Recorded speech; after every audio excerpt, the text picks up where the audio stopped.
할렐루야. 오늘은 요한복음 21장 15절과 23절의 말씀을 가지고 함께 아가페와 필로스라는 제목의 생명의 양식을 우리가 마음과 함께 나누며 먹도록 하겠습니다. 본문을 한번 봉독합니다. 저희가 조반을 먹은 후에 예수께서 시몬 베드로에게 이르시되 요한의 아들 시몬아, 내가 이 사람들보다 나를 더 사랑하느냐 하시니 가로되 주여 그러하오이다. 내가 주를 사랑하는 줄 주께서 아시나이다. 가라사대 내 어린 양을 먹이라 하시고 또 두 번째 가라사대 요한의 아들 시몬아, 내가 나를 사랑하느냐 하시니 가로되 주여 그러하오이다. 내가 주를 사랑하는 줄 주께서 아시나이다.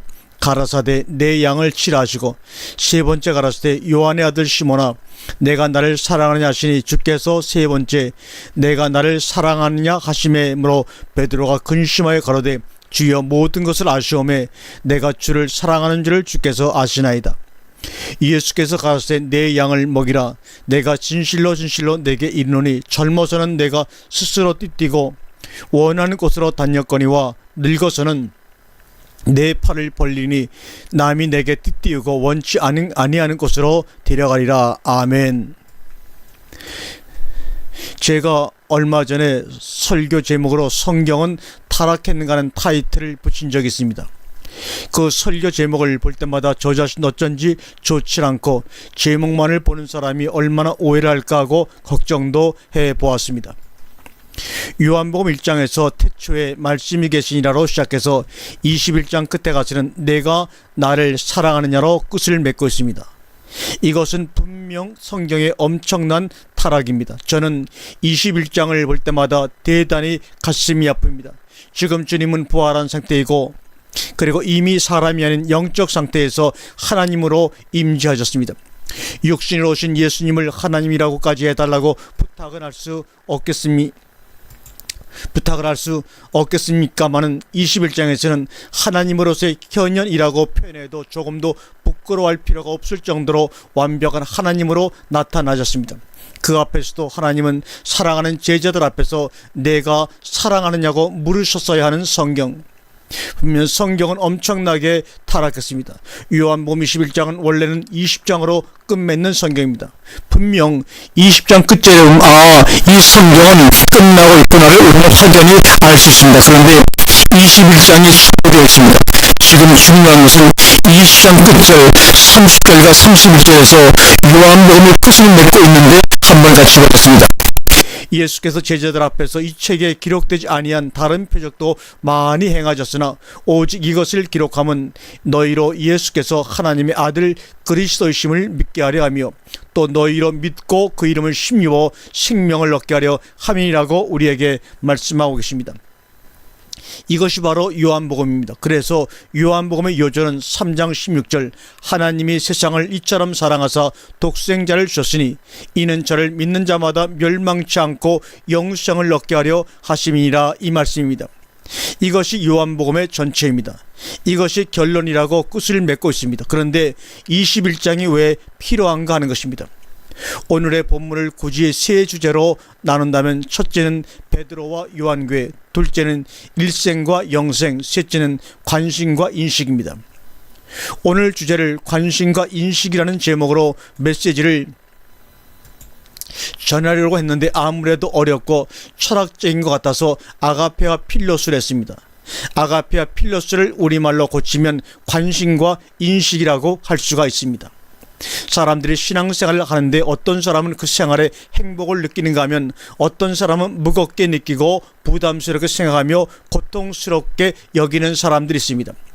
오늘 이 방송을 듣고 있는 여러분도 생각하면서 안 나가면 안 되나, 안 들으면 안 되나고 억지로 듣는 사람이 있는가 하면 매일매일 이 말씀을 기다렸다가 기쁜 마음으로 이 방송을 듣는 사람도 있을 것입니다. 그 차이점이 바로 관심이냐 인식이냐의 문제라고 봅니다. 여러분, 우리가 그냥 간단히 세상을 사니까 그렇습니다만 실상은 세상의 모든 만사가 우리 속에 들어올 때 우리들 속 곧 두 가지 장소에 들어옵니다. 하나는 머리에 들어오고 하나는 마음에 들어옵니다. 여러분, 모든 사건을 한번 돌이켜 보십시오. 머리까지만 와서 머무는 것이 있는가 하면 우리들의 마음을 차지하는 것이 있습니다. 우리가 소리를 들을 때 그 소리가 귀로 들어와서 우리들 속에 우리들 속 머리에 머무느냐 혹은 우리들 속 마음에 머무느냐의 차이입니다. 신앙생활을 해야 된다, 예수를 믿어야 된다는 소리를 듣고 그 소리가 어디에 머물러 있습니까? 곧 머리에 머물러 있는 사람은 신앙생활이 참으로 고통스럽고 힘이 듭니다. 그러한 것을 성경에서는 필로스라고 표현을 하고 있는 것입니다. 여러분은 하나님을 좋아하십니까? 여러분은 하나님을 사랑하십니까? 같은 질문입니까? 틀린 질문입니까? 하나님을 좋아하는 것은 취미입니다. 취미라는 것은 해치우고 난 후에도 아무렇지도 않은 것입니다. 다시 말해서 하지 아니해도 별 문제가 아닙니다. 부모가 자식을 좋아합니까? 사랑합니까? 자식이 머리에 있습니까? 마음에 있습니까? 마음에 있습니다. 머리에 있는 것은 일시적으로 끝납니다. 그러나 마음에 있는 것은 영원합니다. 머리에 있는 것은 베드로 교회입니다. 그러나 마음에 있는 것은 요한 교회입니다. 우리가 신앙생활을 시작했을 때 기본에서 시작했으면 갈등이 없습니다. 시작이 잘못된 것입니다. 요한복음 21장은 6제자가 나오는 장이지만 대상은 둘로 한정되어 있습니다. 베드로와 요한의 얘기가 바로 그것입니다. 내가 나를 사랑하느냐를 누구한테 묻고 계십니까? 베드로한테 묻고 계십니다. 요한에게는 내가 나를 사랑하느냐를 묻지 않고 있습니다. 그리고 나를 따르라는 명령도 누구한테 하고 있습니까? 요한에게 하셨습니까? 아닙니다. 베드로에게 하고 계십니다. 왜 요한에게는 아니하십니까? 물어볼 필요가 없는 제자이기 때문입니다. 또 한 가지 중요한 사실은 내가 젊어서는 내 스스로 단력거니와 늙어서는 내 팔을 벌리리니, 여기서 벌린다고 하는 원문은 에크테이논, 내뻗다, 내밀다 이런 말입니다. 젊어서는 내가 원하는 것을 스스로 단력거니와 늙어서는 내 팔을 벌리리니 남이 내게 띠를 띄우고 결박하고 원치 아니하는 곳으로 데려가리라고 주님은 예언하십니다. 우리 이 사실을 한번 깊이 생각해 보아야 합니다. 이것은 도대체 무슨 말씀입니까? 이 말씀은 베드로가 어떠한 삶을 통하여 하나님께 영광을 돌리게 하려 함입니까? 아니면 죽음입니까? 죽습니까? 삽니까? 한편 요한은 죽습니까? 삽니까? 이 속에 들리는 말씀을 귀 있는 자는 들으시기를 바랍니다. 첫째는 젊어서는 원하는 곳으로 스스로 다닌다, 이렇게 말씀하십니다. 베드로가 젊어서 무엇을 했습니까? 복음을 전했습니까? 네, 복음을 전합니다. 베드로는 사도입니다. 그러므로 복음을 전했습니다. 이 말씀의 근거에 보면 자기 생각대로 다녔던 것입니다. 이 사실은 성경에는 안 나옵니다. 그러나 역사가 증명합니다. 여러분이 큐어바디스라는 영화를 보셨을 것입니다. 베드로가 3번 부인하면 주님이 오신다. 늙어서는 남이 내게 띠를 띄우고 원치 아니하는 곳으로 끌려가는 것이 누구의 뜻입니까? 바로 하나님의 뜻입니다. 그러한 죽음을 통하여 하나님께 영광을 돌립니다. 그렇다면 젊어서 스스로 다닌 것은 하나님의 영광입니까? 아닙니다. 이것이 바로 필로스라고 말씀하고 있는 것입니다. 필로스는 자기 취미생활입니다. 이 사실을 알고 나면 우리는 울어야 합니다. 우리는 통곡을 해야 됩니다. 많은 사람들이 오늘날 신앙생활을 자기 취미생활로 합니다. 고백하십시오. 다른 사람들은 오늘 낚시질 가는데 나는 오늘 교회에 온 것뿐입니다. 다른 사람들 등산 가는데 나는 설교를 들으러 온 것뿐입니다. 그러니까 안 와도 괜찮다는 말입니다. 낚시질 하러 안 가도 괜찮고 등산 하러 안 가도 괜찮은 것처럼 말입니다. 이러한 것 집어치우자는 것입니다. 베드로가 죽음을 통하여 하나님께 영광을 돌리는데 자기의 의지입니까? 아닙니다. 그러면 원치 아니하는 곳으로 끌려간 곳은 어디입니까? 여러분, 하나님을 아가페로 사랑하지 아니하는 것은 죄악입니다. 남편이 아내를 사랑할 수 없는 것은 죄악이고 불행입니다. 하나님의 자녀들이 하나님을 사랑하고 공경할 수 없는 것이 바로 죄악입니다. 나는 왜 그런지 그렇게 안 된다고 말하지 마십시오. 그 죄를 회개하고 그 죄를 통곡해야만 합니다. 왜 사랑할 수가 없습니까? 왜 인식만 하고 관심을 쏟지 않습니까? 요한에게는 왜 따르라고 말하지 않습니까? 왜 사랑하느냐고 묻지를 않으셨습니까? 성경은 보는 법만 알면 됩니다. 어디를 어떻게 끄집어내는 법만 알면 됩니다. 라디오 기술자가 어떤지 아십니까? 우리는 라디오를 아무리 뜯어보아도 어디가 어떻게 고장이 났는지 알 수가 없습니다. 그러므로 우리는 기술자가 아닙니다. 고장 난 것을 라디오방에 갖다 주면 어디가 고장이 났는지 금방 알아냅니다. 우리는 다른 기술자는 못 되어도 성경 기술자는 되어야 합니다. 성경을 볼 때 여기가 문제가 있구나 하고 끄집어낼 수 있어야 됩니다. 왜 요한에게는 내가 나를 사랑하느냐고 하고 묻지 아니하시고 나를 따르라 하지 않으셨습니까? 왜 요한에게는 명령이 필요 없습니까? 20절을 보겠습니다. 베드로가 돌이켜 예수의 사랑하시는 그 제자가 따르는 것을 보니 그는 만찬석에서 예수의 품에 의지하여 주여 주를 파는 자가 누구오니까 묻던 자더라. 지금 어떻게 하고 있습니까? 걷고 있습니까? 이상한 것은 지금 길을 가면서 말을 하고 있는 것이 아닙니다. 조반을 먹은 후에 요사이 같으면 커피타임 시간에 말을 하고 있는 것입니다. 조반 후에 그냥 둘러앉아 있는 상태지 걷고 있는 것이 아닙니다. 그런데 성경은 따르는 것을 보고라고 했습니다. 그러면 따른다는 것은 무엇을 말합니까? 사랑한다는 말입니다. 그 다음 예수님이 요한을 사랑합니까? 요한이 예수님을 사랑합니까? 예수님이 요한을 사랑한다고 했습니다. 누가 누구를 사랑하기 때문에 예수가 누구를 사랑하는 것이 아닙니다. 하나님이 우리를 먼저 사랑한다고 그랬습니까? 우리가 먼저 하나님을 사랑한다고 그랬습니까? 여러분이 알다시피 하나님이 먼저 우리를 사랑한다고 하셨습니다. 하나님이 우리를 사랑하시는 그 사랑을 받고 우리가 하나님을 사랑하면 하나님이 우리를 어떻게 하십니까? 진짜 사랑합니다. 사랑에는 보편적인 사랑과 특이한 사랑이 있습니다. 보편적인 사랑은 하나님 온 인류를 다 사랑하십니다. 햇빛도 모든 사람에게 주시고 비도 모든 사람에게 주시고 심지어는 독생자까지도 모든 사람에게 주셨습니다. 그런데 로마서 8장에서는 우리가 알거니와 하나님을 사랑하는 자 곧 그 뜻대로 부르심을 입은 자들에게는 모든 것이 합력하여 선을 이루느니라고 28절에 적혀 있습니다. 즉 하나님의 사랑을 받고 사랑하는 것입니다. 그러면 무엇이 됩니까? 사랑이 오고 사랑이 가면 관심이 되는 것입니다. 연관 관자의 관심입니다.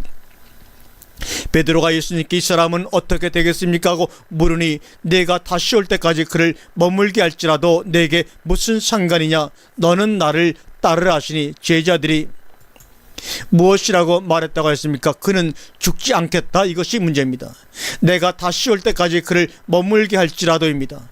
요한복음 15장에서 머문다는 헬라어는 매노입니다. 매노를 너희가 내 안에 내가 너희 안에 거한다는 말로 쓰고 있습니다. 요한이 지금 누구 품에 있습니까? 20절에 보면 그 제자가 따르는 것을 보니 그는 만찬석에서 예수의 품에 의지하여. 요한은 예수의 품에 있고 나사로는 누구의 품에 있습니까?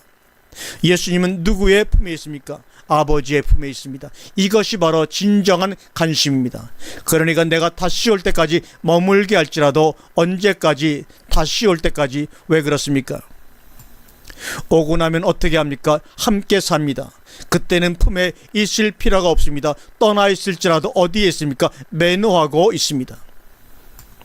여러분, 예수님께서 분명히 말씀하시기를 모든 율법의 첫째가 무엇이라고 하셨습니까? 마음과 정성과 뜻과 목숨을 다하여 하나님을 사랑하고 이와 같이 내 이웃을 사랑하라 하신 그것입니다. 그렇게 되지 아니하면 무엇을 이루지 못합니까? 구원이 완성이 되지 못합니다. 왜 그렇습니까? 율법을 이루지 못했기 때문입니다.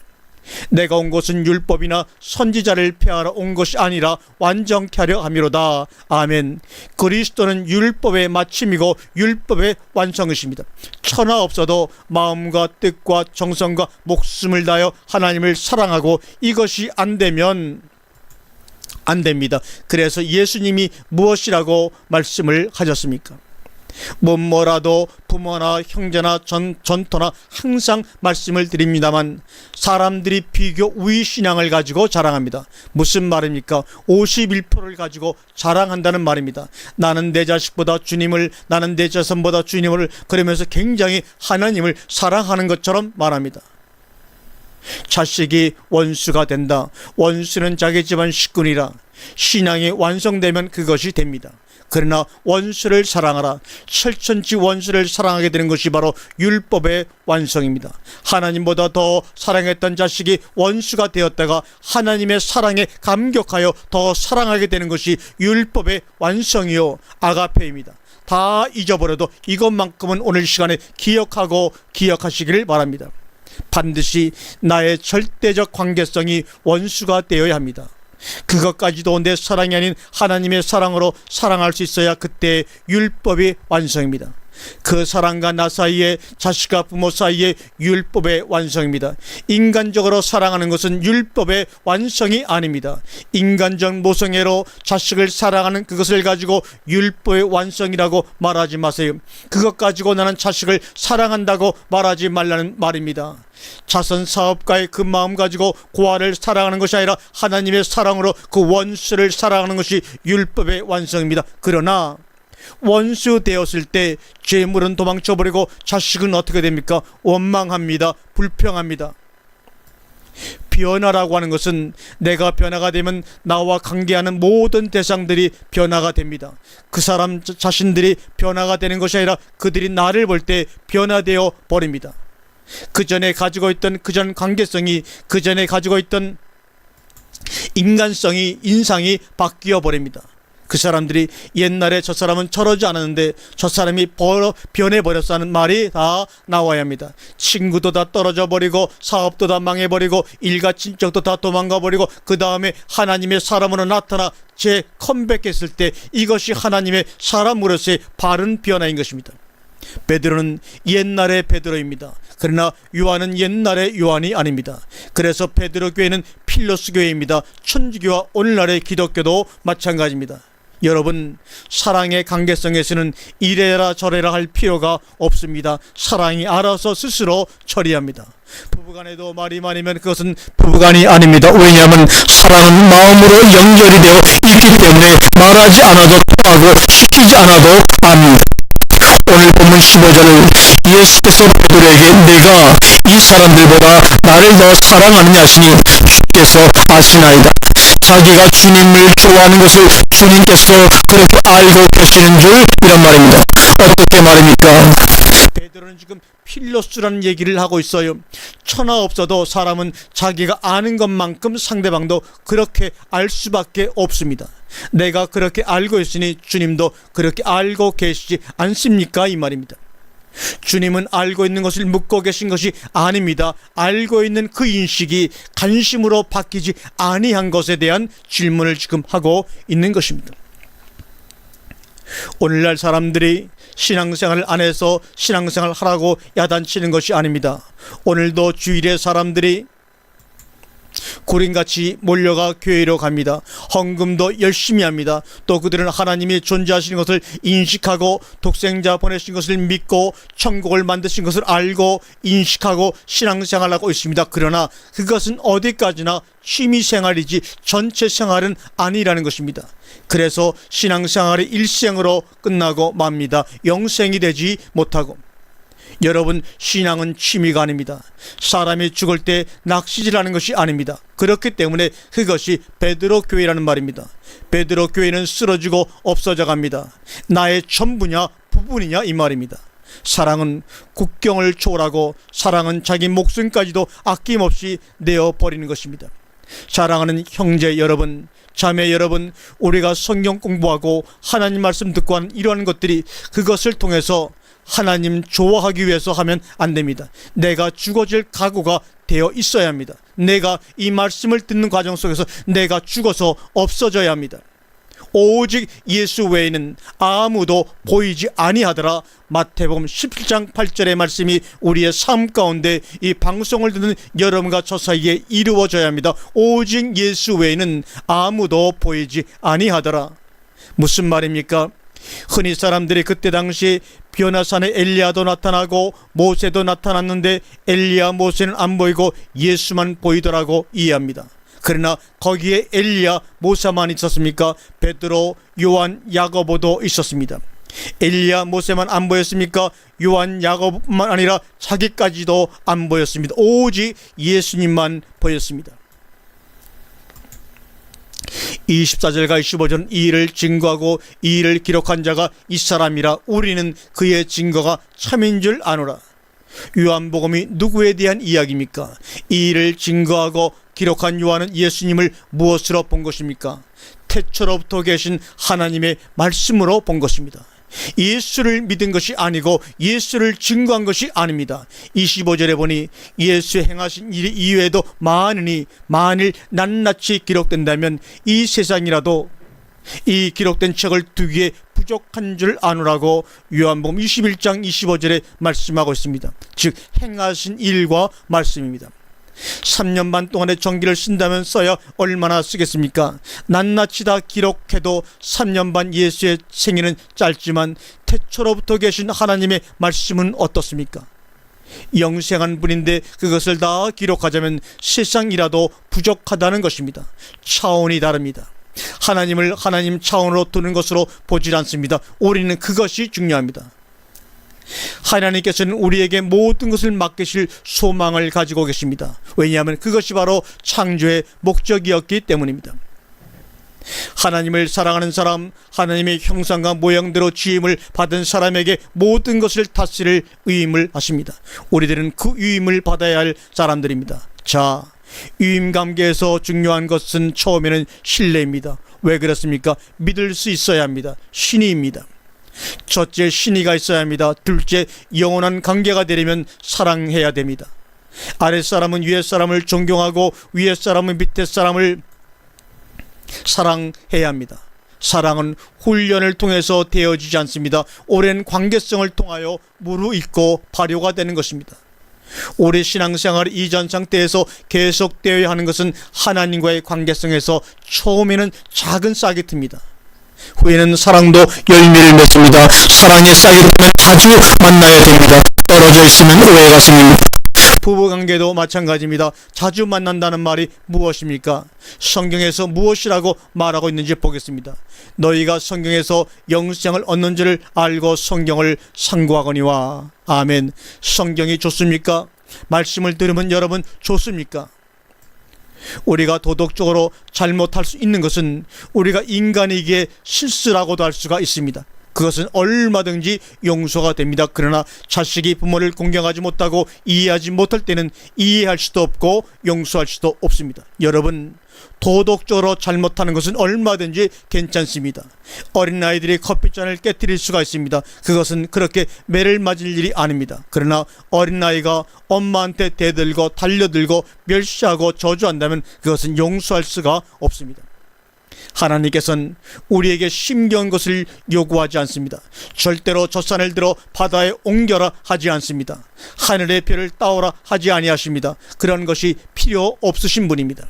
그러나 우리가 당신과 사랑의 관계성이 맺어지지 아니하면 불행하고 원통하고 안타깝고 그것을 탄식하시는 분이 바로 우리의 하나님입니다.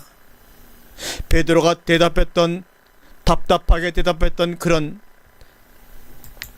첫 번째, 두 번째 아가페어로 물었을 때 베드로는 필레어로 대답하는 것은 문자가 되지 않았으나 세 번째 필레어로 물어서 근심하면서 필레어로 답할 수밖에 없는 인식은 인식으로 끝날 뿐 인식이 간심이 될 수 없다는 것입니다. 베드로는 죽어도 필레오입니다. 아가파오의 뜻을 못 알아들어서가 아닙니다. 자기는 필레오입니다. 자기의 직선적인 것, 베드로의 특성입니다. 솔직합니다. 그래서 검을 빼어서 말궤기를 친 것이란 말입니다.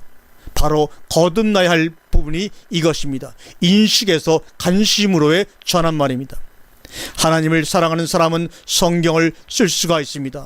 잠언 한 줄, 시편 한 줄, 나는 주를 사랑하나이다. 그러나 쓸 수 없다는 것은 인식하고 있기 때문입니다. 저는 단호하게 그렇게 생각을 하고 있습니다. 인식은 자기 인식, 자기 과시이지만 그러나 관심은 그렇지 않습니다.